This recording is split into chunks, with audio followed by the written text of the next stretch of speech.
নমস্কার বন্ধুরা, আশা করি সবাই সুস্থ ও ভালো আছেন। দেবারতী মুখোপাধ্যায়ের লেখা শিখুন্ডি আজ শেষ অংশ পড়ছি। ভালো লাগলে লাইক, শেয়ার, কমেন্ট, সাবস্ক্রাইব করে দেবেন। সময় বহমান। বিশ্বব্রহ্মাণ্ডে যাই হোক, প্রলয় বা স্থিতি, সময় থেমে থাকে না। উচ্ছ্বাস থেকে শোক, সব কিছুই সময়ের প্রকোপে স্তিমিত হয়ে যায়। পাঞ্চাল রাজ্যেও ফিরে এসেছে স্বস্তি। ধ্রুপদ ও শিখণ্ডী পিতা পুত্রের পারস্পরিক সম্পর্কেও দেখা দিয়েছে লক্ষণীয় উন্নতি। তবে মহামন্ত্রী চিত্রবানের আকস্মিক মৃত্যু রাজ্যে কিছুটা হলেও শোক ও আতঙ্কের আবহ সৃষ্টি করেছে নতুন করে। কোনো এক গুপ্ত ঘাতকের আক্রমণে গভীর রাত্রে নিজ প্রাসাদে শয়নরত অবস্থায় নিহত হন চিত্রবান। রাজ্যের মহামন্ত্রীর এহেন মৃত্যুর সংবাদ প্রচারিত হওয়া মাত্র অস্থিরতা তৈরি হয়। অন্য এক অমাত্যের স্কন্ধে মহামন্ত্রীর দায়িত্ব ন্যস্ত হয় যথাশীঘ্র সম্ভব। তবে শোকাহত ধ্রুপদ শুধু এই পদক্ষেপটি নিয়েই শান্ত হননি। তার আদেশে এখনও রাজ্য জুড়ে অনুসন্ধান চলছে, যাতে গুপ্ত ঘাতক এবং তার পশ্চাতে থাকা ষড়যন্ত্রের পরিচয় জানা যায়। এরই মধ্যে একদিন ধ্রুপদ শিখণ্ডীকে ডেকে গোপন আলাপচারিতার মাধ্যমে আগামী পরিকল্পনার কথা জানালেন। প্রাসাদের মধ্যে বজ্রপাত হলেও শিখণ্ডী এতটা বিস্মিত হতেন না। স্তম্ভিত হয়ে তিনি বললেন, পিতা, এই দুই অনাথ শিশুকে আপনি ব্যবহার করবেন শুধুমাত্র কুরুবংশের সর্বনাশের জন্য? দুটি শিশুকে নয়। ধ্রুপদ শিখণ্ডীর ভ্রম সংশোধন করলেন। শিশুপুত্রটি দ্রোণকে হত্যা করে আমার প্রতিজ্ঞা পূর্ণ করবে, আর কন্যাটি রাজ পরিবারে ভাঙন ধরাবে। কিন্তু এসবের কি আর কোনো প্রয়োজন আছে পিতা? শিখণ্ডী বললেন, মহাদেবের আশীর্বাদ সত্য হয়েছে। যক্ষরাজ কুবেরের কৃপায় আমৃত্যু আমার পৌরুষ অটুট থাকবে।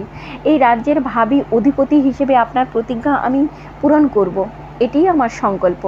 ধ্রুপদ কিছুক্ষণ নির্বাক রইলেন। তারপর সামান্য ইতস্তত করে বললেন, তোমাকে আঘাত দিতে চাই না পুত্র, কিন্তু ক্ষত্রিয়ের মন হওয়া উচিত লৌহ কঠিন। বিগত যুদ্ধে শোচনীয় পরাজয়ের পর, বিশেষত অর্জুনের সঙ্গে সম্মুখ সমরে অবতীর্ণ না হয়ে তোমার রণভূমি ত্যাগের সংবাদটি পাওয়ার পর থেকে আমি তোমার উপর সম্পূর্ণ আস্থা রাখতে পারছি না। তোমার দেহ এখন পুরুষের হয়েছে, কিন্তু মন এখনও নারীর মতোই কোমল, সংবেদী। এমন দুটি নির্মম কার্য তোমার দ্বারা সম্পন্ন হবে, এই ভরসায় থাকা আমার পক্ষে অসম্ভব। শিখণ্ডী বজ্রাহত হয়ে দাঁড়িয়ে রইলেন। গভীরতম দুঃস্বপ্নের মতো তার মনে হলো, তারই জন্মদাতা তাকে যেন আবার নতুন করে রক্তাক্ত করছেন। পিতারই অঙ্গুলি হেলনে এক এক করে তার দেহ থেকে অপসৃত করা হচ্ছে তার আভরণ, উপাধি। কিন্তু সেই অপসারণে কোনো প্রীতি নেই, আছে ঘৃণা, আছে তাচ্ছিল্য। ধ্রুপদ কি তার এ দশা উপলব্ধি করতে পারছিলেন? সম্ভবত নয়, বরং তিনি সহজসাহে বলে চলেছিলেন নিজের নানা পরিকল্পনা। শিখণ্ডীর মনে হঠাৎ অন্য এক প্রশ্নের আবির্ভাব ঘটল। ঈষৎ কম্পিত কণ্ঠে তিনি প্রশ্ন করলেন, মহামন্ত্রী চিত্রবান কেন নিহত হলেন পিতা? এই পরিকল্পনার মূল কাণ্ডারি কি ছিলেন তিনি? তাই কি তাকে? তুমি নারীর মতো কোমল হও বা পুরুষের মতো কঠিন, নির্বোধ নও শিখণ্ডী। রাজায় রাজায় যুদ্ধে কত উলু খাগড়ার প্রাণ গেল, সেই হিসেব করা কি আমাদের সাজে? ধ্রুপদ অন্যদিকে তাকিয়ে কথাটা বলে দ্রুত প্রসঙ্গান্তরে চলে গেলেন। যেটা বলছিলাম শোনো, শিশুকন্যাটির নাম আমি রেখেছি দ্রৌপদী। দ্রৌপদী অর্থাৎ ধ্রুপদ কন্যা, তবে যজ্ঞাগ্নি থেকে জাত। এই কথাটি প্রচারিত হয়েছে বলে ইতিমধ্যেই সে যাজ্ঞসেনী নামে পরিচিত হয়েছে। সে তোমার ভগিনী শিখণ্ডী।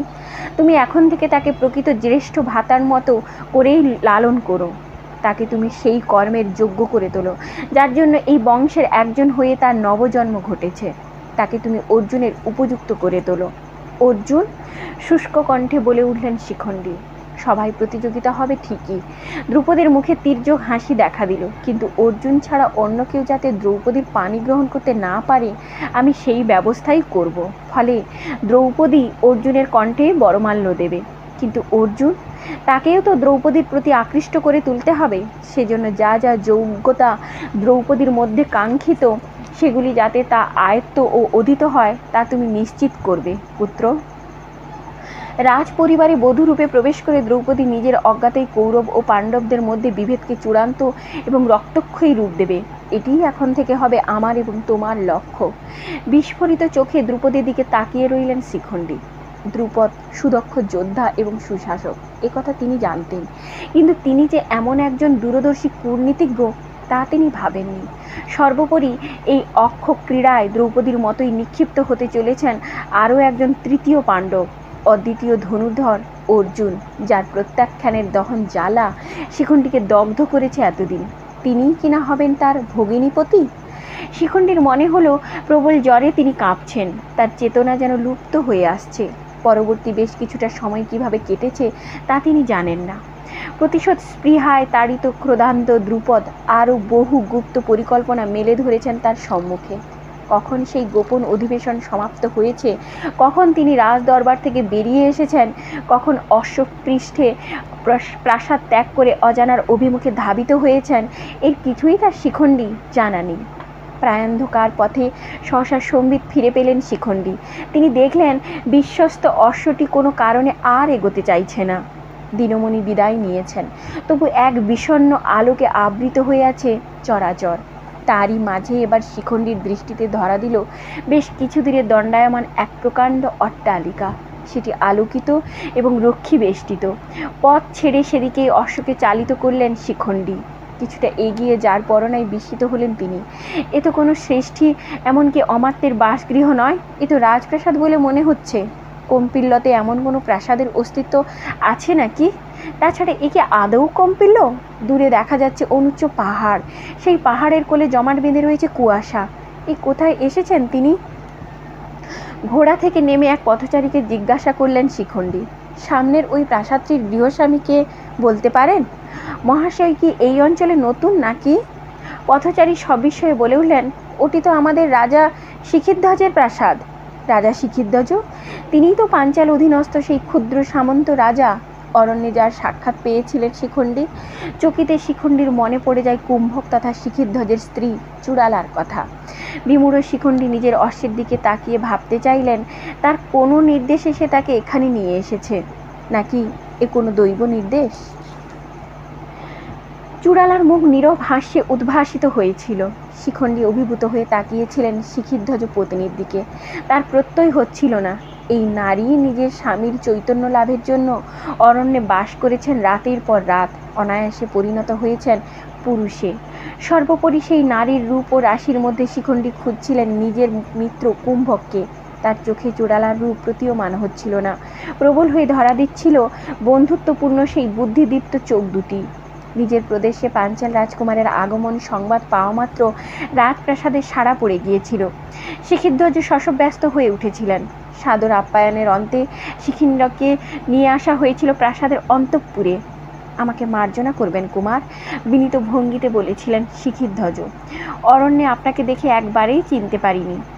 যেদিন নিজ রাজ্যে ফিরে আসছি সেদিন এই অরণ্যচারী সাধক কুম্ভক আপনার প্রকৃত পরিচয় আমাকে জানান। তখন থেকে আমি অনুতাপে দগ্ধ হচ্ছি। ক্ষমা প্রার্থনা করে দূত প্রেরণ করেছি কম্পিল্য নগরীতে। জানি না সেই বার্তা আপনার হাতে পৌঁছেছিল কিনা। শিখণ্ডী বুঝতে পারলেন শিখিধ্বজ আজও জানেন না কুম্ভকের প্রকৃত পরিচয়। যক্ষ বিদ্যায় পারদর্শিনী চূড়ালা নীরবে স্বামীকে ফিরিয়ে এনেছে নিজ গৃহে। শিখিধ্বজ পরিচয় করিয়ে দিতে উদ্যত হয়েছিলেন তারপরেই। আমার স্ত্রী চূড়ালা, জ্ঞানে ও গুণে আমার তুলনায় শ্রেষ্ঠতর এই মানুষটিকে সহধর্মিণী রূপে পেয়ে আমি ধন্য হয়েছি যুবরাজ। তবে একথা বলতে দ্বিধা নেই যে কুম্ভকই আমার জ্ঞানচক্ষু উন্মিলিত করেছিলেন। তার কথা শুনেই উপলব্ধি করেছিলাম জ্ঞানীর কোনো লিঙ্গভেদ হয় না। পুরুষ অহং আসলে মানুষকে অবনমনের পথে নিয়ে যায়। অসাধারণ আপনার চিন্তন শক্তি শিখিধ্বজ, মুগ্ধ হলেন শিখণ্ডী। শিখিধ্বজ সগর্বে হাসলেন। এই প্রদেশটি এখন আমি এবং চূড়ালা যৌথভাবেই শাসন করি রাজকুমার। আমরা দুজনেই যুগ্ম প্রধান এই অঞ্চলের। এও স্বীকার্য যে কূটনৈতিক বা সামরিক সিদ্ধান্ত চূড়ালাই নিয়ে থাকেন। তার দূরদর্শিতা বিচক্ষণতা যে আমার চেয়ে অনেক বেশি। শিখণ্ডী নীরবে নমস্কার করলেন। চূড়ালাও প্রতি নমস্কার জানালেন। তিনি অবগুণ্ঠিতা সাবলীল, শুধু রাজমহিষী নন, একজন শাসিকার ব্যক্তিত্ব নিয়ে সহজ সুরে তিনি বললেন, আপনাকে অতিথি রূপে পেয়ে আমরা ধন্য হয়েছি রাজকুমার। আশা করি পাঞ্চাল রাজ এবং তার পরিবারের সকলে ভালো আছেন। হ্যাঁ, সব সংবাদই উত্তম, স্বল্প কথায় উত্তর দিলেন শিখণ্ডী। তার মনের মধ্যে উথাল পাতাল হচ্ছিল। একদিকে জীবনের একমাত্র বন্ধুটিকে ফিরে পাওয়ার পুলক, অন্যদিকে বন্ধুর সঙ্গে সহজ না হতে পারার সংকোচ, আড়ষ্টতা তার মনকে বিদীর্ণ করে তুলেছিল। কিভাবে সেই আরণ্য বন্ধুত্বকে ফিরিয়ে আনবেন তিনি? কুম্ভকের সেই বন্ধুত্ব যে তার জীবন শক্তি। দ্বিধা ও দ্বন্দ্বের যুযুধানে ক্ষতবিক্ষত হচ্ছিলেন তিনি। এমন সময় এক অমাত্য এসে মৃদুস্বরে কিছু বলতেই শিক্ষিতধ্বজ উঠে দাঁড়ালেন। করজোড়ে বললেন, মার্জনা করবেন যুবরাজ, বিশেষ কারণে আমাকে একটু বাইরে যেতে হচ্ছে। আপনি দয়া করে রানী চূড়ালার সঙ্গে বাক্যালাপ করুন। কোনো অস্বস্তির প্রশ্ন নেই। আয়তনে ক্ষুদ্র হলেও এই রাজ্যের সবচেয়ে বড় বৈশিষ্ট্য এর লিঙ্গ সাম্য। আমি স্বল্পকালের মধ্যেই ফিরব। যে কোনো প্রয়োজনে পরিচারকদের বলতে ইতস্তত করবেন না। শিক্ষিতধ্বজ প্রস্থান করলে চূড়ালা ও শিখণ্ডী নীরব হয়ে রইলেন কিছুক্ষণ। পাশে দুই পরিচারক ব্যজন করে চলল। দূর হতে ভেসে আসা মৃদু শব্দ, বাতাসে মিশে থাকা হালকা ভেষজ সুঘ্রাণ। শিখণ্ডীর মনে হলো তিনি যেন সেই অরণ্যের মধ্যেই অবস্থান করছেন। কিছুটা সহজ হয়ে তিনি বলে উঠলেন, চূড়ালা, আমি যদি আপনাকে কুম্ভক বলে ডাকি কোনো আপত্তি আছে? আপনি ছিলেন আমার একমাত্র বন্ধু। বন্ধুত্ব কোনো লিঙ্গভেদ হয় না। লিঙ্গভেদ হয় না? তুমি নিশ্চিত? তবে আমাদের সেই বন্ধুত্ব তুমি থেকে আবার আপনিতে উত্তীর্ণ হলো কি করে? উত্তরণ বলবো না অবতরণ?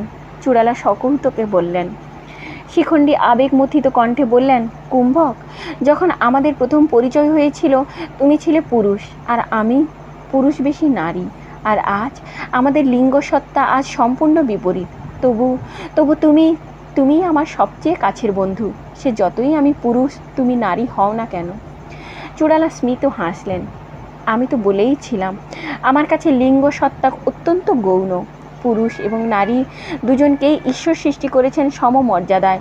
প্রকৃতির নিয়মে বংশগতি অব্যাহত রাখার প্রয়োজনে সৃষ্টি করতে হয়েছে তাদের বিপরীত ও পরিপূরক প্রজনন ব্যবস্থা। এটুকুই নারী ও পুরুষের প্রভেদ। বুদ্ধিতে, মেধায়, মননে লিঙ্গের কোনো অবদান নেই, প্রভাবও নেই। নারীদের পশ্চাৎবর্তী করেছে আমাদের সমাজ, আমাদের সময়। প্রকৃতিকে তার জন্য দোষারোপ করা অনুচিত। বন্ধুত্বের সামনেও সেই বিভেদকে আরোপ করা অনুচিত। তা বুঝেছি কুম্ভক। শিখণ্ডী বললেন, কিন্তু একটি কথা বলো, লিঙ্গ সত্তাকে যদি গুরুত্ব নাও দিই তাহলে সম্পর্কের ভিত্তি হিসেবেও কি পারস্পরিক আকর্ষণকে আর গুরুত্ব দেওয়া চলবে না? হৃদয়ের আকাঙ্ক্ষা কি সেক্ষেত্রে মূল্যহীন হয়ে পড়বে? হৃদয়ের আকাঙ্ক্ষার গুরুত্ব সর্বাধিক শিখণ্ডী। চূড়ালা বললেন, ভালোবাসাই তো পৃথিবীকে সজীব রাখে, কিন্তু সেই ভালোবাসা শর্তহীন, স্বার্থহীন, উদ্দেশ্যহীন হওয়া প্রয়োজন। তা না হলে সম্পর্ক বিষিয়ে যায়। গভীর চিন্তায় মগ্ন রইলেন শিখণ্ডী। দ্বিধা দীর্ণ মনোলোকের বিভাজনের ঊর্ধ্বে নিজেকে স্থাপন করে প্রকৃত অর্থে নিরপেক্ষ শুধুমাত্র এক মানব হিসেবে কাউকে দেখা কিভাবে সম্ভব? সমাজ কি কোনোদিন সেই স্তরে উত্তীর্ণ হতে পারবে? মানসিকতার সেই উদ্বর্তন কি কখনো অনুমোদন পাবে রাষ্ট্রের বা সমাজের? পাশের প্রশস্ত বাতায়ন দিয়ে এসে পড়ছে নম্র চন্দ্রালো। সেই আলো সিক্ত করে তুলছে দুজনকেই। সহসা আসন ত্যাগ করে কক্ষান্তরে গমন করলেন চূড়ালা। তিনি ফিরে এলেন মুহূর্তকাল পরেই, হাতে একটি স্বর্ণ পাত্র নিয়ে। সেটি প্রসারিত করে বললেন, এই ওষুধটি সেবন করো শিখণ্ডী। কুম্ভককে প্রাণাধিক বিশ্বাস করেন শিখণ্ডী। বিনা প্রশ্নে হাত বাড়িয়ে পাত্রটি নিয়ে তিনি মুখঘরে ঢেলে দিলেন অর্ধতরল পদার্থটি। কয়েক মুহূর্ত মাত্র তার সম্মুখের দৃশ্যপট দ্রুত পাল্টে গেল। তিনি পৌঁছে গেলেন 1 দশক পরের পাঞ্চাল রাজ্যে। শিখণ্ডী দেখলেন ব্রাহ্মণ বেশে পঞ্চ পাণ্ডব এসে উপস্থিত হয়েছেন কম্পিল্য নগরীতে। দ্রৌপদীর স্বয়ংবর সভার প্রকাণ্ড আয়োজনে সেখানে শুরু হয়েছে মহোৎসব। যুধিষ্ঠির, ভীম, নকুল, সহদেব মুণ্ডিত মস্তক ও ব্রাহ্মণ বেশে সত্ত্বেও তিনি প্রত্যেককেই চিনতে পারলেন। সেই সারিতে একেবারে কোণে বসে থাকা মানুষটিকেও চিনতে পারলেন তিনি, তৃতীয় পাণ্ডব অর্জুন। সময় অর্জুনের যৌবনকে করে তুলেছে আরও পরিণত, আরও প্রবল, আরও প্রকট। শিখণ্ডীর সর্বাঙ্গ রোমাঞ্চিত হলো তাকে দেখে। আজ তিনি পরিপূর্ণ পুরুষ, তবু যেন অন্তঃসলীল মুগ্ধতায় পরিপূর্ণ হলো। তিনি শুনতে পেলেন অর্জুনকে ফিসফিস করে বলছেন এক স্থানীয় ব্রাহ্মণ, জানেন তো মহাত্মা দ্রুপদের কন্যা যজ্ঞবেদী থেকে উৎপন্ন হয়েছিলেন। অর্থাৎ সবিস্ময়ে বলছেন অর্জুন, তিনি জনিজাতা নন? না। ব্রহ্মশিখা দুলিয়ে বলছেন সেই ব্রাহ্মণ, যজ্ঞ সেনস্য দুহিতা দ্রুপদস্য মহাত্মন বেদী মধ্যাৎ সমুৎপন্না পদ্মপত্র নিবেক্ষণা দর্শনীয়া নবোদ্যাঙ্গী সুকুমারী মনস্বিনী ধৃষ্টদ্যুম্নস্য ভগিনী দ্রোণশত্র প্রত্যাপিন। 1 দশক পূর্বে রাজা দ্রুপদ এক ভীষণ যজ্ঞ করেন। সেই প্রজ্বলিত যজ্ঞাগ্নি থেকে কবচ, তরবারি, ধনু ধারণ করে উঠে আসেন ধৃষ্টদ্যুম্ন ও তার ভগ্নী দ্রৌপদী। যজ্ঞাগ্নি থেকে উচ্চারিত হয় ওই পুত্রই হবে হস্তিনাপুরের অস্ত্রগুরু দ্রোণের মৃত্যুর কারণ। আর কন্যা দ্রৌপদী পরমা সুন্দরী, উপযুক্ত পাত্রকেই বেছে নেবেন পতিরূপে। পতি নির্বাচনের শর্ত কি শুধু পাত্রের বাহ্যিক রূপ? প্রশ্ন করলেন অর্জুন। একেবারেই নয়। ব্রাহ্মণ সজোরে প্রতিবাদ করলেন, ওই দেখুন, এক বিশেষ ধনুক নির্মাণ করা হয়েছে এই নির্বাচন প্রক্রিয়ার অঙ্গ হিসেবে। মহাপরাক্রমশালী যোদ্ধা ছাড়া কারো পক্ষে সেই ধনুক উত্তোলন করাই সম্ভব নয়। ওই যে আকাশে ভাসমান কৃত্রিম যন্ত্রটি, ওখানেই রয়েছে একটি লক্ষ্য।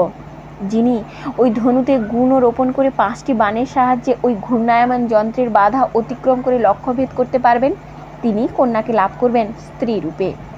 শিখণ্ডী দেখতে পেলেন অর্জুনের ঠোঁটের এক কোণে ফুটে উঠেছে আত্মবিশ্বাসের হাসি। দ্রৌপদীকে স্ত্রী রূপে পাওয়ার কল্পনা প্রকট হয়েছে সেই হাসিতে। একের পর এক যোদ্ধা বিফল হচ্ছেন, অবশেষে আসছেন দুর্যোধনের বন্ধু কর্ণ। অর্জুন প্রমাদ গুনছেন, কর্ণই এখানে একমাত্র বীর, যিনি সমরাঙ্গনে তার সমতুল্য। কিন্তু না, তিনি যে সুতপুত্র। পিতা দ্রুপদের অঙ্গুলি হেলনে দ্রৌপদী কর্ণকে প্রতিযোগিতায় অবতীর্ণ হতে দিতেই অসম্মত হলেন। অর্জুনের হাসি আরও প্রশস্ত হলো। তিনি বুঝতে পারছেন, তিনি স্বয়ং ছাড়া এই সভায় যোগ্যতর আর কেউ নেই। দ্রৌপদী হবেন তারই। তিনি বুঝতেও পারলেন না, নিজের অজান্তেই তিনি হয়ে উঠলেন দ্রুপদের ক্রীড়নক। এক প্রকার জোর করে মনের গতিবোধ পরিবর্তন করলেন শিখণ্ডী। দৃঢ়তার সঙ্গে তিনি নিজেকে ফিরিয়ে আনলেন ভবিষ্যৎ থেকে বর্তমানে। কম্পিল্য নগরীর সুসজ্জিত স্বয়ংবর সভা অদৃশ্য হয়ে গেল। পুনরায় নিজেকে রাজা শিখিধ্বজের প্রাসাদে আবিষ্কার করলেন শিখণ্ডী। কি হলো? প্রশ্ন করলেন চূড়ালা। শিখণ্ডী হেসে বললেন, ভবিষ্যৎ দর্শনের আর প্রয়োজন নেই কুম্ভক। কেন? আমি একটি সত্য উপলব্ধি করতে পেরেছি। মুখে সেই হাসি ফুটিয়ে রাখলেন শিখণ্ডী, কিন্তু তার নেত্রকে স্পর্শ করল না। সেভাবেই তিনি বললেন, অর্জুন হন আমার সহধর্মিণী হন, কিংবা জন্মদাতা পিতা, আমার জ্ঞাতসারে কোনো সম্পর্কই সম্পূর্ণরূপে শর্তহীন, স্বার্থহীন, উদ্দেশ্যহীন নয়। অজস্র সমীকরণ, অজস্র আকাঙ্ক্ষা এবং অবধারিত অপ্রাপ্তির সমন্বয়ে গড়ে উঠেছে উন্ননাভের জালের সদৃশ এই সামাজিক, পারিবারিক, ঐহিক অস্তিত্ব। এমন সম্পর্ক আমি বজায় রাখব, কিন্তু তাদের মাধ্যমে নিজের পরিচিতির সন্ধান আমি আর করব না। অভিনন্দন জানাই তোমাকে শিখণ্ডী। চূড়ালার মুখ অকৃত্রিম হাস্যে ভরে উঠল। সংসারে থেকেও প্রাপ্ত এই দর্শনবোধ আজ তোমাকে পরিণত করল এক উন্নততর মানবী। সত্যের পথে তুমি আরোহণ করলে আরও একটি শৃঙ্গে। শিখণ্ডী যেন সে কথা শুনতেই পেলেন না। তিনি বললেন, কেবল একমাত্র একটি সম্পর্কে কোনো শর্ত নেই। কোন সম্পর্কের কথা বলছো তুমি? চূড়ালা সহজভাবে জানতে চাইলেন। বন্ধুত্ব। কম্পিত কণ্ঠে বললেন শিখণ্ডী। প্রকৃত বন্ধুত্বের কোনো শর্ত হয় না, সেই প্রমাণ আমি পেয়েছি। এমন কিছুই নেই আমার যা আমি তোমাকে দিতে পারি, তবু তুমি দিনের পর দিন আমার পাশে থেকেছ। হতাশ আমি, ভগ্ন আমিকে উজ্জীবিত করেছ শুধুমাত্র বন্ধুত্বের বন্ধনে। এভাবেই আমার পাশে থেকো কুম্ভক, এভাবেই থেকো যতদিন না আমি ভীষ্মকে হত্যা করতে পারি। এভাবেই থেকো যতদিন না আমি বহু যুগ পূর্বে রাজকুমারী অম্বার প্রতি হওয়া সেই অপরাধের জন্য সেই মহাবীরকে সমুচিত দণ্ড দিতে পারি। উৎসবে, ব্যসনে, চৈব, দুর্ভিক্ষে, রাষ্ট্র বিপ্লবে, রাজদ্বারে, শ্মশানে জ তিষ্ঠতি সবান্ধব। অনুচ্চস্বরে কথাগুলো বলে শিখণ্ডীর হাতের উপর হাত রাখলেন চূড়ালা। 2 মাস পর সল্টলেকের একটা বেসরকারি ক্লিনিকের বাইরে ঘরে বসেছিল সাহানা। বাইরে চওড়া পিচের রাস্তা, তার দুপাশে ছাতিম গাছের সারি।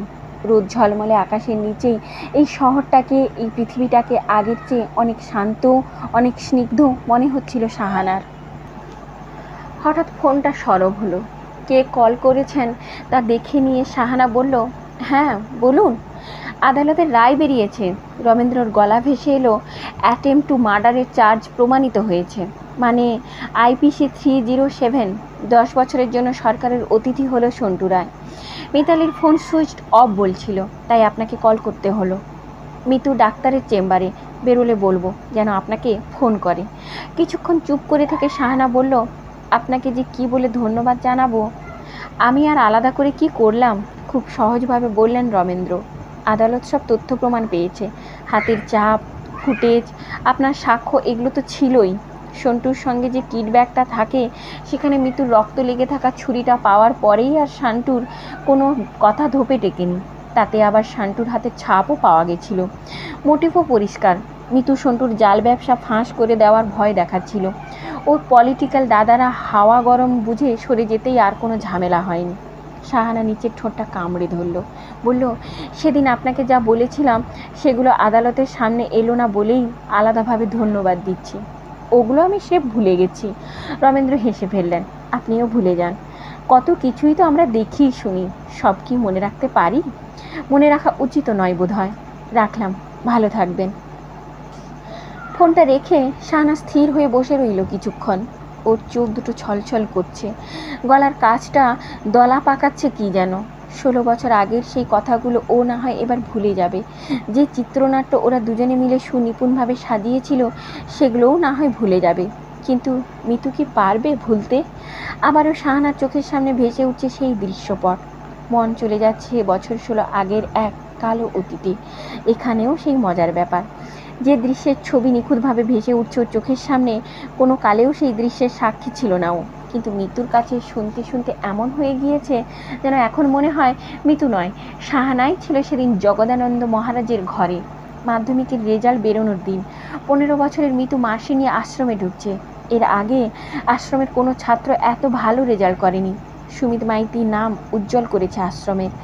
জগদানন্দ মহারাজ নিজে মিষ্টি কিনে এনে হাসি মুখে বিতরণ করছেন, মিতুর মাথায় হাত রেখে আশীর্বাদ করছেন। আর তারপর সেই রাতে মহারাজের ঘরের দরজায় কে সাবধানে শব্দ করছে। দরজা খুলে দিচ্ছেন জগদানন্দ। আগন্তুক তার অতি পরিচিত, তবে সেই রাত্রে তার আসার কথা ছিল না। বিস্মিত কণ্ঠে জগদানন্দ বলছেন, কি ব্যাপার তুই এখন? মিতুর মুখে ফুটে উঠছে স্বভাববর্জিত লাজুক ভাব। মোদির কটাক্ষে সে ফিসফিস করে বলছে, এবার তো আশ্রম ছেড়ে চলে যাব, তাই আপনার জন্য খুব মন কেমন করছিল মহারাজ। জগদানন্দ মহারাজ যুগপৎ বিস্মিত ও আনন্দিত হচ্ছেন। মিতুর কোনো দিক থেকে সুন্দরী নয়, নয় সুতন্যও। শরীরের লাবণ্যের চেয়ে অনেক বেশি ছেলে ছেলে হাবভাব। কিন্তু নারী বর্জিত জীবনে নারী দেহটুকু পাওয়াই তো যথেষ্ট। তাই মিতুর ওইটুকুই কথা ক্ষণিকের জন্য সুখের ইশারা হয়ে আসছে জগদানন্দের কাছে। না, শুধু সুখ নয়, শাহানা বুঝতে পেরেছিল দীর্ঘ কয়েক বছরের এই অত্যাচারের পিছনে যৌন ক্ষুধার থেকেও অনেক বেশি প্রবল হয়ে উঠেছিল আশ্রমের প্রধান হিসেবে মিতুকে ভয় দেখিয়ে মুখ বন্ধ করে দেওয়ার ক্ষমতা। আমি পারি, এই অধিকার বোধ থেকেই জগদানন্দের কদর্য মন অন্য বাড়ির মতো সেই রাতেও খিদে মেটাতে চেয়েছিল। দরজায় ছিটকিনি তুলে ঘরের আলো নিভিয়েছিলেন জগদানন্দ। পিছন ফিরে এগিয়ে যেতে চেয়েছিলেন নিজের তক্তপোষের দিকে, কিন্তু তিনি তা পারেননি। তার আগেই দুটো সরু হাত তার গলাটা ধরে সবটুকু শক্তি দিয়ে তার মাথাটা টেনে এনেছিল দরজার পাশের টেবিলটার দিকে। দীর্ঘ সময়ের অপমান, নিগ্রহ, লাঞ্ছনা মিতুকে করে তুলেছিল প্রচণ্ড বলিয়ান। টেবিলের কোণাটা সজোরে লেগেছিল জগদানন্দের কানের একটু ওপরে। আকস্মিক ওই আক্রমণ সামলাতে পারেনি জগদানন্দ। শরীরটা এলিয়ে পড়েছিল নিচে। কিছুক্ষণ দাঁড়িয়েছিল মিতু, অনুতাপ বা উত্তেজনায় নয়। হতভাগ্য মেয়েটি সেই স্তর পেরিয়ে এসেছিল ততদিনে। বরং পড়ে থাকা মানুষটা নড়ে উঠলে যাতে আবার প্রয়োজন হলে বারবার তার মাথায় আঘাত করে শরীরটাকে একেবারে স্থির করে দেওয়া যায়, সেটা নিশ্চিত করাই ছিলই মিতুর লক্ষ্য। হেমারেজ, শক্ত গলায় বলেছিল মিতু। সিলেবাসে না থাকলেও মানুষের শরীর নিয়ে দিনের পর দিন নিজের খেয়ালে পড়াশোনা করতাম আমি। মহাভারতের মতোই বলতে পারিস। খুব কাছ থেকে দেখছিলাম তো, তাই জানতাম কিভাবে। বন্ধ দরজার পাশের জানলা দিয়ে নিজের রোগা শরীরটাকে টেনে হিঁচড়ে বের করে নিয়েছিল মিতু। তারপর নিঃশব্দে ঘরে ফিরে নিদ্রিত সহপাঠীর পাশের বিছানায় ক্লান্ত দেহে শুয়ে পড়েছিল। পরদিন সকালে ওর ঘুম ভেঙেছিল প্রত্যাশিত হইচই শুনে। 8টা বেজে গেল, জগদানন্দ মহারাজ দরজা খোলেননি। দরজা ভেঙে তার দেহটা বের করে আনা হয়েছিল। দেহের অবস্থান থেকে মনে হয়েছিল পা হড়কে পড়ে গিয়ে দুর্ঘটনাটা ঘটেছে। অন্য কিছু মনে করারও তো কারণ ছিল না।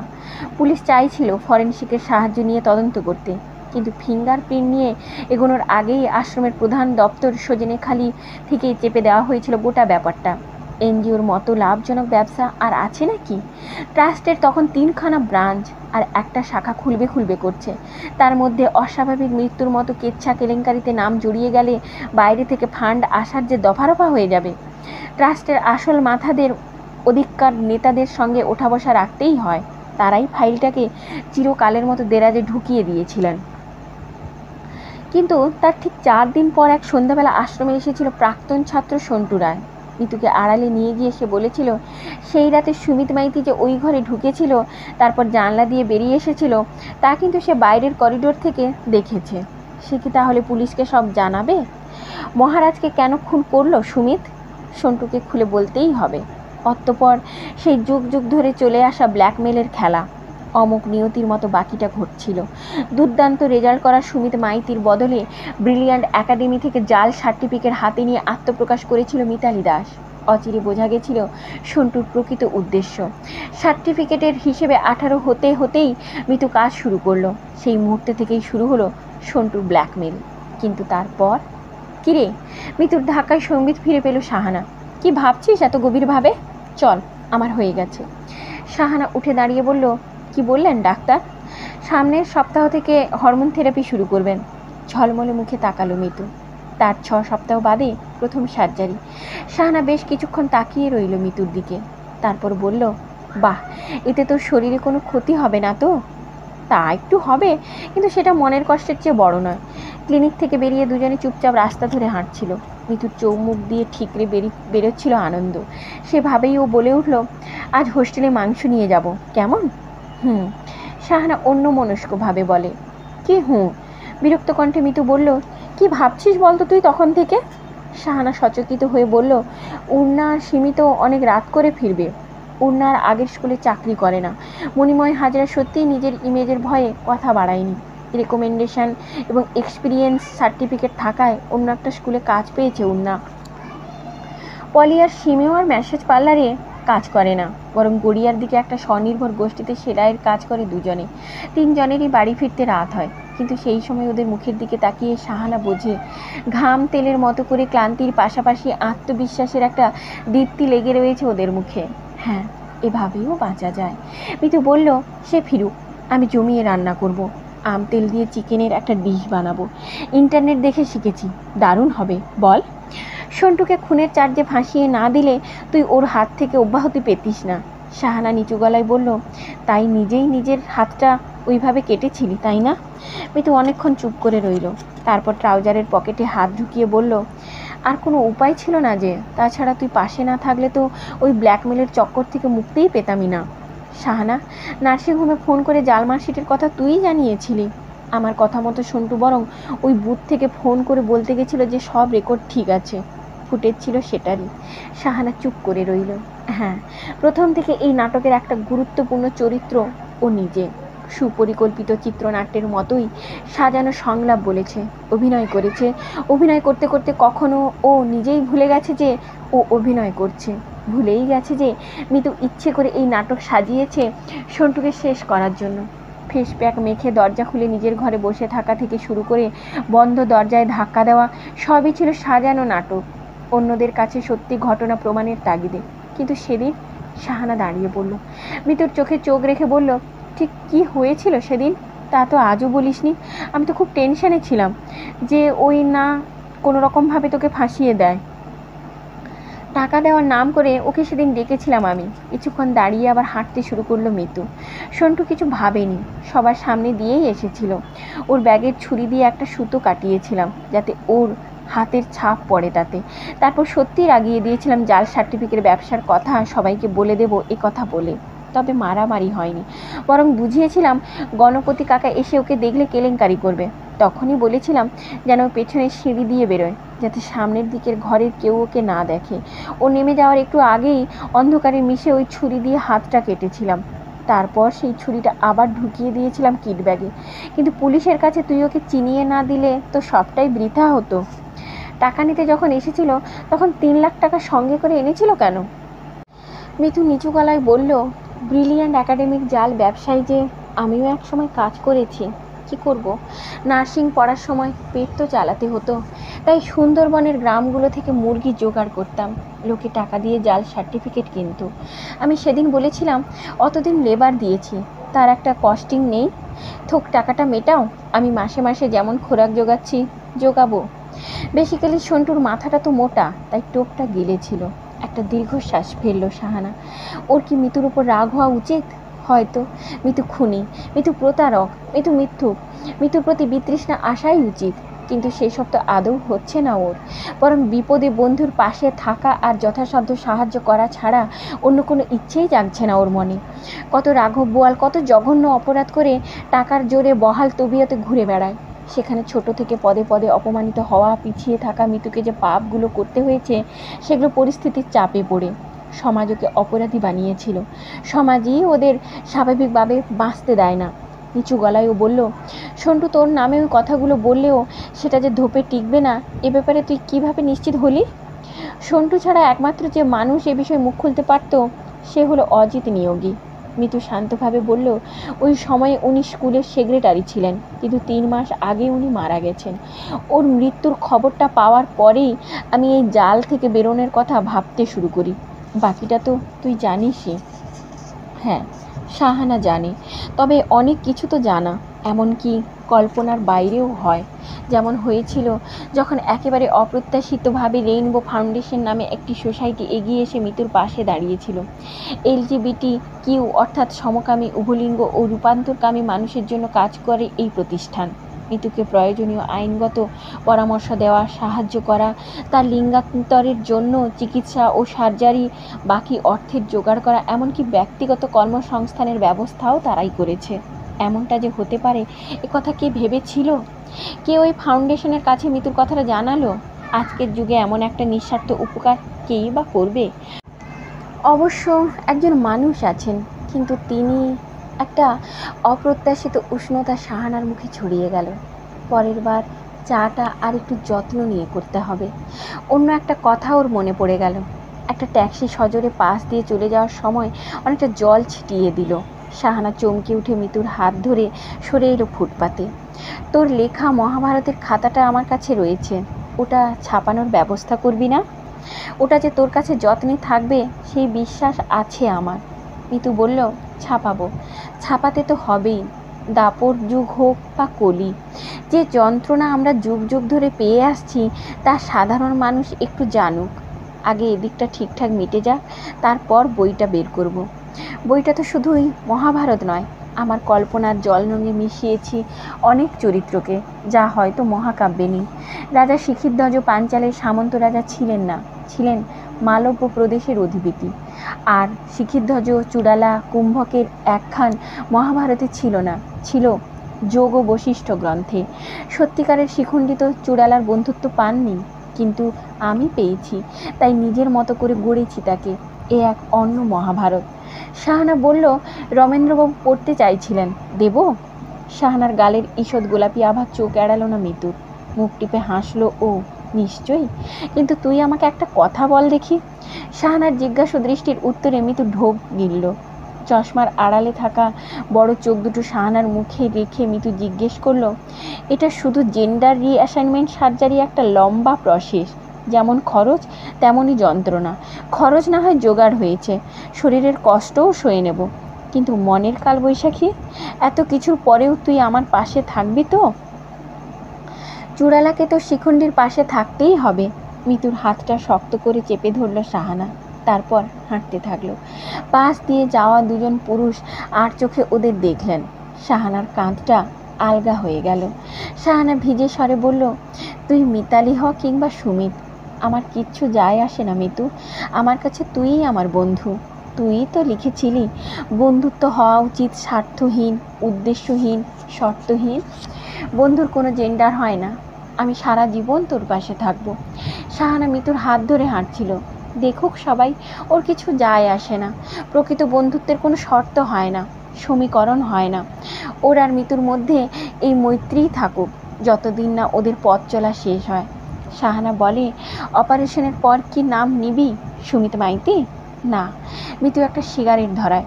সুমিত মরে গেছে শাহানা, সেই প্রতারক আর ফিরবে না। তবে মিতু শাহানার চোখে চোখ রাখে, চশমাটা নাকের ওপর কিছুটা ঠেলে হেসে বলে, শিখণ্ডী। শাহানা তার বন্ধুর হাতটা আরও জোরে আঁকড়ে ধরে। দেবারতী মুখোপাধ্যায়ের লেখা শিখণ্ডী আজ এখানেই সমাপ্ত হলো। পরের ভিডিওতে আবার নতুন একটি গল্প নিয়ে আসছি। ভালো থাকবেন, সুস্থ থাকবেন আর সঙ্গে থাকবেন।